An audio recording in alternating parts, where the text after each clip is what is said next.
ఇది ఒక కోడి కథ. పూర్తిగా చూశాక తెలుస్తుంది ఇది ఏ కథో.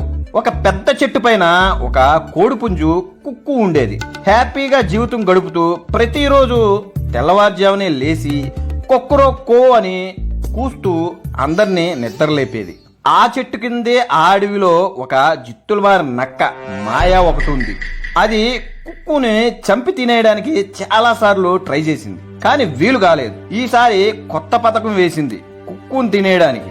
చెట్టు కిందకి వచ్చి తీయటి స్వరంతో, ఏ కుక్కు, నీకు హ్యాపీ న్యూస్ చెప్పనా? కుక్కు, అవునా, ఏంటది? మన అడవిలో ఉన్న జంతువులన్నీ కలిసి శాంతి ఒప్పందం చేసుకున్నాయి. ఏ జంతువుని చంపకూడదని, తినకూడదని. రా, కిందకి రా, కలిసి ఆడుకుందాం ఫ్రెండ్స్ లాగా. కుక్కు నవ్వుకుంది, ఎందుకంటే అది మరీ అంత స్వాతిముత్యం కాదు. అవునా, నిజమా, సంతోషం, సరే గాని అని తలపైకెత్తి చూసి, నేను ఒకటి చూశాను. కొంచెం దూరంలో 2 పెద్ద పెద్ద అడవి కుక్కలు ఇటువైపే పరిగెత్తుకుంటూ వస్తున్నాయి. అవి కూడా ఈ విషయం చెప్పడానికే వస్తున్నట్టున్నాయి. మాయ భయంతో కంగారు పడుతుంది. గదుగదుగో దగ్గరకు వచ్చేస్తున్నాయి. కుక్కలు వచ్చి తనని ఎక్కడ అటాక్ చేస్తాయో అని వెనక్కి చూడకుండా పారిపోయింది మాయా నక్క.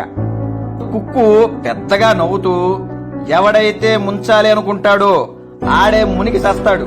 తియ్యటి మాటలు చెప్పేవారు మిమ్మల్ని ముంచడానికి ఏదో పన్నాగం పన్నచ్చు. తస్మాత్ జాగ్రత్త.